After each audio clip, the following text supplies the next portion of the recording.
So some of the most essential skills for entrepreneurs, I think I'll put intellectual honesty in that bucket in a really big way. Entrepreneurs are wrong a lot. It's kind of their job to be wrong and to realize it and adjust accordingly. And the idea of the pivot is a really big deal in the startup universe. But in a lot of ways, even on a day-to-day basis, when you're running a company, you may micro pivot on a small project that you're working on or on a particular initiative that you're focusing on, many, many times in a given day or a given week. And I think doing so kind of implicitly means being cognizant of the complete universe that you exist in and taking in new information as it comes your way. So there's kind of this interesting duality of you need to care a lot about taking in outside info and being intellectually honest, but you also need to make sure that you are not just kind of blowing in the wind and taking other people's opinions. And I think one of the things that has really guided us in a very true way about RJMetrics is that from day one, we had this very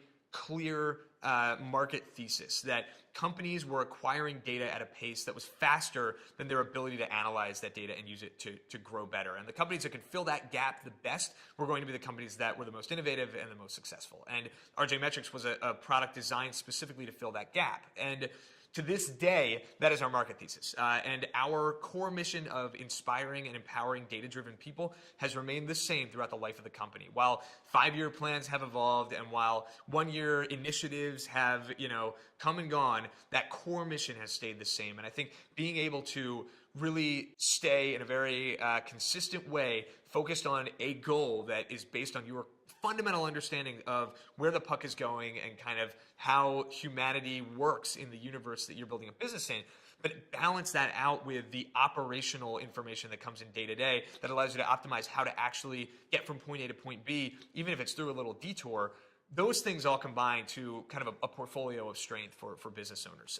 And I know that's a little kind of up in the clouds as a philosophy, but I think at the end of the day, there's plenty of advice that you can give that will totally work for one entrepreneur and not work for another. And I always hesitate to kind of talk about, you should definitely make sure that when you're hiring, you ask this question.